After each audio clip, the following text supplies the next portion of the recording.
अगली खबर के उत्ते झात पा लैंदे आ। राजोआणा होरां ने अपनी भुख हड़ताल खत्म करन नूं लैके सहमति जताती आ। अज गोबिंद सिंह लौंगोवाल होरी बकायदा उन्होंने मिलन गए सीगे और मुलाकात दौरान उन्होंने राजोआणा होरां नूं ये भरोसा दिता है कि जिहड़ी उन्हां दे वफद वल्लों मुलाकात की गई सी राजनाथ सिंह गृह मंत्री भारत दे नाल, उस मुलाकात दे विच गृह मंत्री राजनाथ सिंह ने यह भरोसा दिता है उन्होंने कि बहुत छेती इस मामले के उत्ते सुनवाई की जाएगी और ये उत्ते जल्दी ही जवाब कोई ना कोई जिहड़ा वो आ जाएगा। और इस भरोसे तो बाद राजोआणा होरां ने अपनी भुख हड़ताल खत्म करने के उत्ते सहमति जता दी है। और इस खबर के उत्ते मोहर भाई राजोआणा की भैन कमलजीत कौर जिहड़ी आ वो लगाउंदे आ। देसराज काली जी, एक फंडा मैनू अजे तक समझ नहीं आया जदों तो मैं एक खबर पढ़ी है कि सीधे तौर पर देखा जाए जिहो जी विचारधारा दे विचों राजोआणा होरी निकल के आउंदे आ, उस विचारधारा का व्यक्ति जिहड़ा आ वो भारतीय जनता पार्टी वालों दिते गए भरोसे जिहदी पिठ भूमि दे विच RSS की विचारधारा खड़ी है, एक वफद नूं दिते गए भरोसे के उत्ते एकदम यकीन कर लैंदा कि गोबिंद सिंह लौंगोवाल होरां ने कहता वो कहते ठीक ही होना है।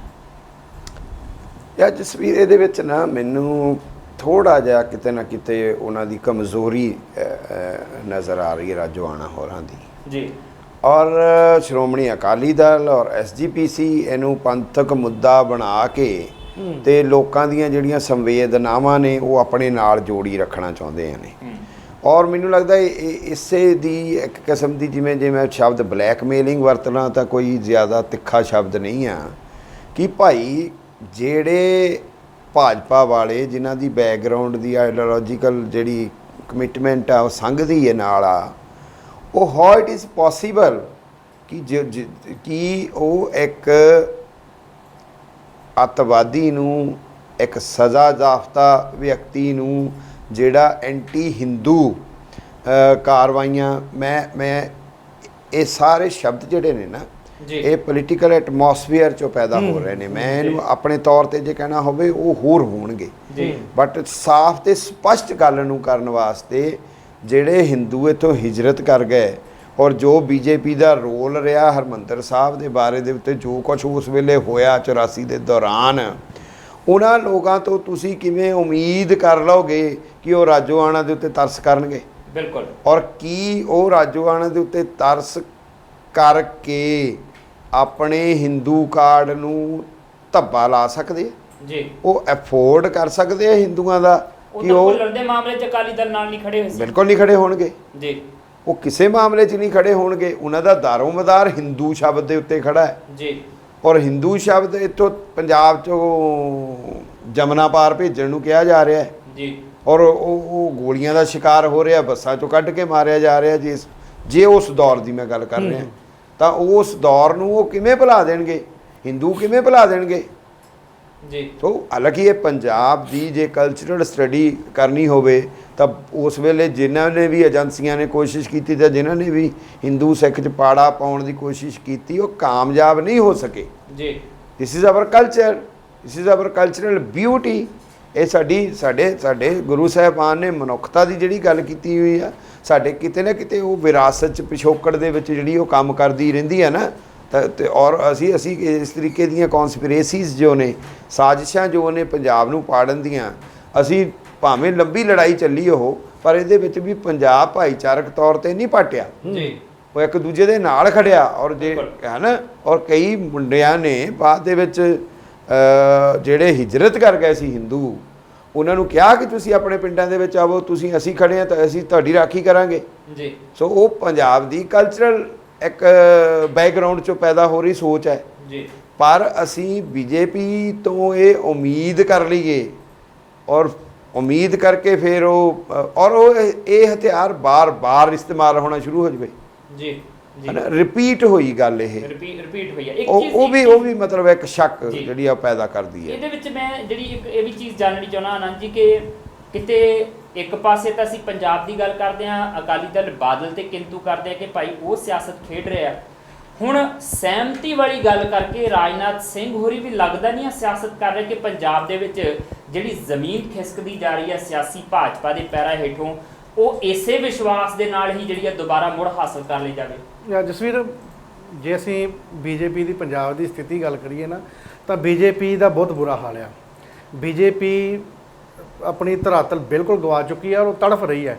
ਔਰ ਜਦੋਂ ਦੇ ਇਹਨਾਂ ਨੇ ਪਹਿਲੇ ਤਾਂ ਇਹਨਾਂ ਨੇ ਉਹ ਬਣਾ ਲਿਆ ਵਿਜੇ ਸਾਂਪਲਾ ਨੂੰ, ਉਸ ਤੋਂ ਬਾਅਦ ਸ਼ਵੇਤ ਮਲਿਕ ਨੂੰ ਦੇ ਕੇ, ਤੇ ਬਿਲਕੁਲ ਹੀ ਇਹ ਬੀਜੇਪੀ ਦਾ ਕੰਮ ਖਰਾਬ ਹੋ ਗਿਆ ਆ।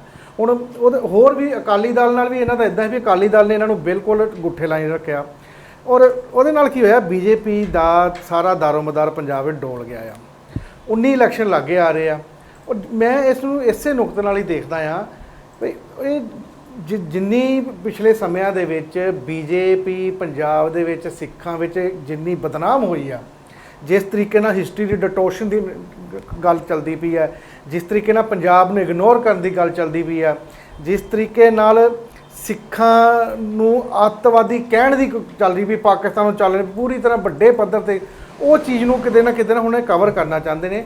ਔਰ ਜੇ ਆਪਾਂ ਕਹੀਏ ਵੀ ਉਹਦੀ ਸਜ਼ਾ ਦੇ ਉੱਪਰ ਰਾਜੋਆਣੀ ਦੀ ਤੇ ਜਲਦੀ ਫੈਸਲਾ ਲੈ ਲੈਣਗੇ, ਉਹ ਮੈਨੂੰ ਨਹੀਂ ਲੱਗਦਾ ਵੀ ਅਜੇ ਕੋਈ ਇੰਨੀ ਗੱਲ ਹੈਗੀ। ਇਹ ਲੰਬਾ ਉਹਨਾਂ ਨੇ ਚਲਾ ਲੈਣਾ ਆ, ਘੱਟੋ ਘੱਟ 19 ਦੇ ਇਲੈਕਸ਼ਨਾਂ ਤੱਕ ਇਹਨਾਂ ਨੇ ਖਿੱਚ ਲੈਣਾ ਇਹ ਕੰਮ ਕਿ ਇਸ ਮੁੱਦੇ ਨੂੰ ਲਮਕਾਈਏ ਤੇ ਲੋਕਾਂ ਦੇ ਸੰਵੇਦਨਾਵਾਂ ਨਾਲ ਜੋੜੀ ਰੱਖੀਏ। ਔਰ ਇਹ ਜਦੋਂ ਐਸਜੀਪੀਸੀ ਜਾਂਦੀ ਹੈ ਤੇ ਇਹ ਅਕਾਲੀ ਦਲ ਦੇ ਇਸ਼ਾਰੇ ਤੇ ਜਾ ਰਹੀ ਹੈ ਜਸਵੀਰ, ਔਰ ਇਹ ਹੁਣ ਅਕਾਲੀ ਦਲ, ਐਸਜੀਪੀਸੀ ਔਰ ਬੀਜੇਪੀ, ਇਹ ਤਿੰਨੋਂ ਰਲ ਕੇ ਜਿਹੜੇ ਆ ਨਾ ਇਹ ਭਾਵਨਾਵਾਂ ਨੂੰ ਖੇਲਣਗੇ ਔਰ ਇਹ ਜਿਹੜਾ ਪੋਲੀਟੀਕਲ ਪੱਤਾ ਖੇਡਣ ਦੀ ਕੋਸ਼ਿਸ਼ ਕਰਨਗੇ। ਔਰ ਜਿਹੜੀ ਸਿੱਖ ਜਿਹੜੀ ਆ ਪਰ ਮਸਲਾ ਤਾਂ ਅਨੰਦ ਜੀ ਇਹ ਆ ਕਿ ਇਹ ਤਾਂ ਪੋਲੀਟੀਕਲ ਲੋਕ ਨੇ, ਬੀਜੇਪੀ ਪੋਲੀਟੀਕਲ ਹੈ, ਸ਼੍ਰੋਮਣੀ ਗੁਰਦੁਆਰਾ ਪ੍ਰਬੰਧਕ ਕਮੇਟੀ ਵੀ ਪੋਲੀਟੀਕਲ ਹੀ ਹੈ ਕਿਉਂਕਿ ਉਹ ਅਕਾਲੀ ਦਲ ਜੋ ਆਉਂਦੇ ਆ, ਅਕਾਲੀ ਦਲ ਪੋਲੀਟੀਕਲ ਹੈ। ਪਰ ਰਾਜੋਆਣਾ ਹੋਰਾਂ ਦਾ ਜਿਹੜਾ ਮਨਸ਼ਾ ਆ, ਜਿਹੜਾ ਮਨੋਰਥ ਹੈ, ਜਿਹੜੀ ਵਿਚਾਰਧਾਰਾ ਆ, ਜਿਵੇਂ ਉਹ ਸੁਨੇਹੇ ਦਿੰਦੇ ਆ ਕੌਮ ਦੇ ਨਾਮ, ਜਿੱਦਾਂ ਦੀਆਂ ਭਾਵਨਾਵਾਂ ਉਹ ਕੌਮ 'ਚ ਪੈਦਾ ਕਰਨ ਦੀ ਗੱਲ ਕਰਦੇ ਆ, ਇਸ ਬਹੁਤ ਛੇਤੀ ਮੰਨ ਜਾਣ ਦੀ ਖਬਰ ਨੇ ਨਾ ਕਈ ਤਰ੍ਹਾਂ ਦੇ ਸਵਾਲ ਉਹਨਾਂ ਦੀ ਭੂਮਿਕਾ ਦੇ ਉੱਤੇ ਵੀ ਖੜੇ ਕਰਦੇ। ਤਸਵੀਰ ਦੇਖੋ, ਮੈਨੂੰ ਲੱਗਦਾ ਵੀ ਰਾਜੋਆਣਾ ਇੱਕ ਵਿਅਕਤੀ ਵਿਸ਼ੇਸ਼ ਨਹੀਂ ਆ, ਉਹਦੇ ਪਿੱਛੇ ਵਿਚਾਰਧਾਰਾ ਆ। ਔਰ ਰਾਜੋਆਣਾ ਸੈਲਫ ਜੇ ਕਹੀਏ ਵੀ ਖੁਦ ਸਭ ਕੁਝ ਕਰ ਰਿਹਾ, ਉਹ ਨਹੀਂ ਗੱਲ ਹੈਗੀ। ਉਹ ਪਿੱਛੋਂ ਉਹਨੂੰ ਜੋ ਕਹਾਇਆ ਜਾ ਰਿਹਾ ਉਹ ਕਰ ਰਿਹਾ ਆ ਔਰ ਉਸੇ ਤਰੀਕੇ ਨਾਲ ਹੀ ਉਹ ਚੱਲ ਰਿਹਾ ਆ। ਕੌਣ ਕਹਾ ਰਿਹਾ ਹੈ ਜਸਵੀਰ? ਇਹ ਹੁਣ ਮੈਂ ਸਪਸ਼ਟ ਨਹੀਂ ਕਹਿ ਸਕਦਾ, ਪਰ ਉਹ ਕਿਉਂਕਿ ਜਦੋਂ ਬੰਦਾ ਇਸ ਲੈਵਲ ਤੇ ਕੁਝ ਕਰਦਾ ਨਾ, ਉਹ ਆਪਣੇ ਆਪ 'ਚ ਨਹੀਂ ਕਰ ਰਿਹਾ। ਔਰ ਉਹਨੂੰ ਪਤਾ ਆ ਵੀ ਇਸ ਵੇਲੇ ਜਿਹੜੀ ਪੰਜਾਬ ਦੀ ਜਿਹੜੀ ਸਿਆਸਤ ਹੈ ਨਾ, ਉਹ ਇਸ ਤਰੀਕੇ ਨਾਲ ਹੋ ਗਈ ਵੀ ਯਾਰ ਗਰਮ ਖਿਆਲੀ ਵੀ ਚੱਲ ਰਹੇ ਨੇ, ਉਹ ਅਕਾਲੀ ਦਲ ਵੀ ਕਿਤੇ ਨਾ ਕਿਤੇ ਡੋਲ ਰਿਹਾ ਆ। ਔਰ ਪਿਛਲੇ ਬੰਨੇ ਹੈ ਆ, ਉਹ ਇਕੱਲਾ ਬੰਦਾ ਇਹ ਨਹੀਂ ਕਰ ਸਕਦਾ, ਇਕੱਲਾ ਬੰਦਾ ਪੂਰੀ ਪਾਵਰ ਹੈ ਚੱਲਦੀ, ਨਹੀਂ ਕਰ ਪਾਵਰ ਕੰਮ ਕਰਦੀ ਹੈ। ਕਿਹੜੀ ਪਾਵਰ ਕੰਮ ਕਰਦੀ ਹੈ ਇਹ ਨਹੀਂ ਦੱਸਣਾ, ਪਰ ਘੱਟੋ ਘੱਟ ਭੁੱਖ ਹੜਤਾਲ ਖਤਮ ਹੋ ਗਈ ਹੈ। ਕਈ ਸਵਾਲ ਇਹ ਭੁੱਖ ਹੜਤਾਲ ਜਿਹੜੀ ਆ ਉਹ ਛੱਡ ਗਈ ਹੈ ਕਿ ਕਿਉਂ ਰੱਖੀ ਗਈ ਸੀਗੀ, ਐਡੀ ਛੇਤੀ ਕਿਉਂ ਖਤਮ ਕਰ ਦਿੱਤੀ ਗਈ, ਕਿਹੜਾ ਇਦਾਂ ਦਾ ਭਰੋਸਾ ਜਿਹੜਾ ਗੋਬਿੰਦ ਸਿੰਘ ਲੌਂਗੋਵਾਲ ਹੋਰਾਂ ਨੂੰ ਦਿੱਤਾ ਰਾਜਨਾਥ ਸਿੰਘ ਹੋਰਾਂ ਨੇ ਕਿ ਉਹ ਇਨ ਬਿਨ ਜਦੋਂ ਰਾਜੋਆਣਾ ਹੋਰਾਂ ਨੂੰ ਸੁਣਾਇਆ ਗਿਆ ਤੇ ਉਹਨਾਂ ਨੇ ਆਪਣੀ ਭੁੱਖ ਹੜਤਾਲ ਤਿਆਗ ਦਿੱਤੀ।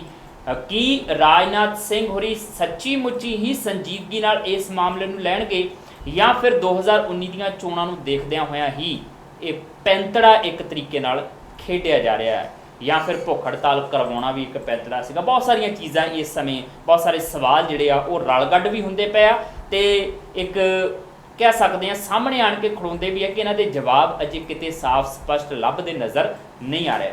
ਫਿਲਹਾਲ ਸਮਾਂ ਜ਼ਿਆਦਾ ਨਹੀਂ ਹੈ, ਜਾਂਦੇ ਜਾਂਦੇ ਤੁਹਾਡੇ ਨਾਲ ਇੱਕ ਖਬਰ ਜ਼ਰੂਰ ਸਾਂਝੀ ਕਰਾਂਗਾ। ਦਰਬਾਰ ਸਾਹਿਬ ਦੇ ਵਿੱਚ ਇੱਕ ਓਪਨ ਪਲਾਜ਼ਾ ਬਣਾਇਆ ਗਿਆ ਸੀ, ਡ੍ਰੀਮ ਪ੍ਰੋਜੈਕਟ ਕਿਹਾ ਗਿਆ ਉਹਨੂੰ, ਸੁਖਬੀਰ ਬਾਦਲ ਹੋਰਾਂ ਦਾ, ਅਕਾਲੀ ਦਲ ਬਾਦਲ ਦਾ। ਔਰ ਇਸ ਡ੍ਰੀਮ ਪ੍ਰੋਜੈਕਟ ਨੂੰ 2016 ਦੇ ਵਿੱਚ 15 ਸਤੰਬਰ ਨੂੰ ਜਿਹੜਾ ਉਹ ਸੰਗਤ ਨੂੰ ਸਮਰਪਿਤ ਕਰ ਦਿੱਤਾ ਗਿਆ ਸੀਗਾ। ਇਹਦੀ ਸ਼ੁਰੂਆਤ ਜਿਹੜੀ ਹੈ ਉਹ ਜਿਹੜੀ 2011 ਦੇ ਵਿੱਚ ਹੁੰਦੀ ਹੈ 6 ਸਤੰਬਰ ਨੂੰ। ਟੀਚਾ ਉਦੋਂ ਮਿੱਥਿਆ ਜਾਂਦਾ ਕਿ 1 ਸਾਲ ਦੇ ਜਿਹੜੇ ਆ ਉਹ ਰਿਕਾਰਡ ਸਮੇਂ ਦੇ ਵਿੱਚ ਇਹਨੂੰ ਪੂਰਾ ਕਰ ਲਿਆ ਜਾਵੇਗਾ, ਪਰ ਇਹਨੂੰ ਬਣਾਉਂਦਿਆਂ ਜਿਹੜਾ 5 ਸਾਲ ਦਾ ਸਮਾਂ ਲੰਘ ਜਾਂਦਾ ਹੈ। ਹੁਣ ਇੱਕ ਆਰਟੀਆਈ ਪਾਈ ਜਾਂਦੀ ਹੈ, ਬਾਬਾ ਗੁਰਦੀਪ ਸਿੰਘ ਅੰਮ੍ਰਿਤਸਰ ਦੇ ਰਹਿਣ ਵਾਲੇ ਨੇ, ਉਹਨਾਂ ਵੱਲੋਂ ਆਰਟੀਆਈ ਪਾ ਕੇ ਇਹ ਪੁੱਛਿਆ ਜਾਂਦਾ ਕਿ ਭਾਈ ਇਹ 80 ਕਰੋੜ ਦਾ ਪ੍ਰੋਜੈਕਟ ਦੱਸਿਆ ਗਿਆ ਸੀਗਾ, ਇਹਦੇ ਉੱਤੇ ਕਿੰਨਾ ਖਰਚਾ ਆਇਆ, ਕਿੱਥੇ ਕਿੱਥੇ ਕੀ ਖਰਚਿਆ ਗਿਆ ਤੇ ਇੰਨਾ ਸਮਾਂ ਇਹਨੂੰ ਕਿਉਂ ਲਗਾਇਆ ਗਿਆ, ਟਾਰਗੇਟ ਸਮੇਂ ਤੋਂ ਜ਼ਿਆਦਾ ਸਮਾਂ ਕਿਉਂ ਲੱਗਾ? ਇਹਦੀ ਕੋਈ ਇਨਫੋਰਮੇਸ਼ਨ ਉਹਨਾਂ ਨੂੰ ਨਹੀਂ ਦਿੱਤੀ ਜਾਂਦੀ। ਫਿਰ ਉਹ ਇਨਫੋਰਮੇਸ਼ਨ ਕਮਿਸ਼ਨ ਦੇ ਕੋਲ ਜਾ ਕੇ ਪਹੁੰਚ ਕਰਦੇ ਆ।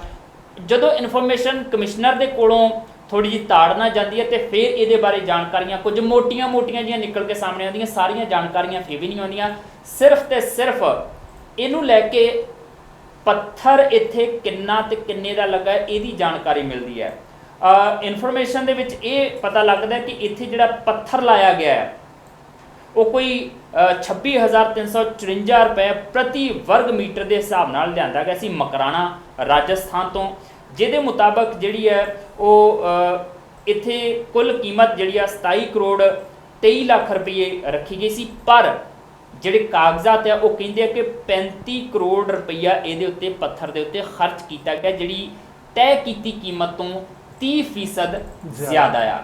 ਔਰ ਇਹ ਵੀ ਦੱਸਿਆ ਗਿਆ ਕਿ ਇਹ ਪੱਥਰ ਜਿਸ ਕੁਆਲਿਟੀ ਦਾ ਦੱਸਿਆ ਜਾ ਰਿਹਾ ਉਸ ਕੁਆਲਿਟੀ ਦਾ ਪੱਥਰ ਨਹੀਂ ਹੈ, ਸਸਤਾ ਪੱਥਰ ਹੈ ਉਹਦੇ ਨਾਲੋਂ, ਕਿਉਂਕਿ ਉਸ ਪੱਥਰ ਨੇ ਹੁਣ ਉੱਥੇ ਭੁਰਨਾ ਸ਼ੁਰੂ ਕਰ ਦਿੱਤਾ ਹੈ, ਕਾਲਾ ਪੈਣਾ ਸ਼ੁਰੂ ਕਰ ਦਿੱਤਾ। ਔਰ ਬਾਬਾ ਗੁਰਦੀਪ ਸਿੰਘ ਹੋਰਾਂ ਦਾ ਇੱਕ ਖਦਸ਼ਾ ਹੈ ਕਿ ਇਹਦੇ ਵਿੱਚ ਵੱਡੇ ਪੱਧਰ ਤੇ ਧਾਂਦਲੀ ਹੋਈ ਹੈ। ਕੈਪਟਨ ਅਮਰਿੰਦਰ ਸਿੰਘ ਹੋਰਾਂ ਅੱਗੇ ਉਹਨਾਂ ਨੇ ਦਰਖਾਸਤ ਕੀਤੀ ਹੈ, ਨਵਜੋਤ ਸਿੰਘ ਸਿੱਧੂ ਹੋਰਾਂ ਅੱਗੇ ਦਰਖਾਸਤ ਕੀਤੀ ਹੈ ਕਿ ਇਹਦੀ ਜਾਂਚ ਜਿਹੜੀ ਕਰਵਾਈ ਜਾਵੇ ਕਿ ਕਿੱਥੇ ਕਿੱਥੇ ਕਿੰਨਾ ਘੁਟਾਲਾ ਹੋਇਆ, ਉਹ ਸੱਚ ਸਾਹਮਣੇ ਆ ਸਕੇ। ਫਿਲਹਾਲ ਅੱਜ ਦੇ ਪ੍ਰੋਗਰਾਮ ਦੇ ਵਿੱਚ ਇੰਨਾ ਹੀ। ਦੇਸਰਾਜ ਕਾਲੀ ਜੀ ਆਨੰਦ ਜੀ ਤੁਹਾਡਾ ਬਹੁਤ ਬਹੁਤ ਸ਼ੁਕਰੀਆ। ਫੇਰ ਮੁਲਾਕਾਤ ਹੋਏਗੀ, ਪਰ ਤਦ ਤੱਕ ਆਪਣੇ ਸੁਝਾਅ ਆਪਣੇ ਵਿਚਾਰ ਸਾਡੇ ਤੱਕ ਜ਼ਰੂਰ ਪਹੁੰਚਦੇ ਤੁਸੀਂ ਕਰਨੇ ਆ। ਈਮੇਲ ਕਰ ਸਕਦੇ ਹੋ ਸਾਨੂੰ ਜਾਂ ਫਿਰ ਸਾਨੂੰ ਕਾਲ ਕਰ ਸਕਦੇ ਹੋ। ਨੰਬਰ ਟੀਵੀ ਸਕਰੀਨ ਤੇ ਇਸ ਸਮੇਂ ਬਲਿੰਕ ਕਰ ਰਿਹਾ ਹੈ, ਉਸ ਨੰਬਰ ਨੂੰ ਡਾਇਲ ਕਰਕੇ ਤੁਸੀਂ ਆਪਣੇ ਸੁਝਾਅ ਆਪਣੇ ਵਿਚਾਰ ਸਾਡੇ ਤੱਕ ਪਹੁੰਚਦੇ ਕਰ ਸਕਦੇ ਹੋ। ਜੀ ਆਇਆਂ ਕਹਾਂਗੇ ਉਹਨਾਂ ਨੂੰ। ਇਜਾਜ਼ਤ ਦਿਓ, ਫਿਰ ਮੁਲਾਕਾਤ ਹੋਏਗੀ ਤੇ ਤਦ ਤੱਕ ਲਈ ਦੇਖਦੇ ਰਹੋ ਚੱਕ ਦੇ ਟੀਵੀ।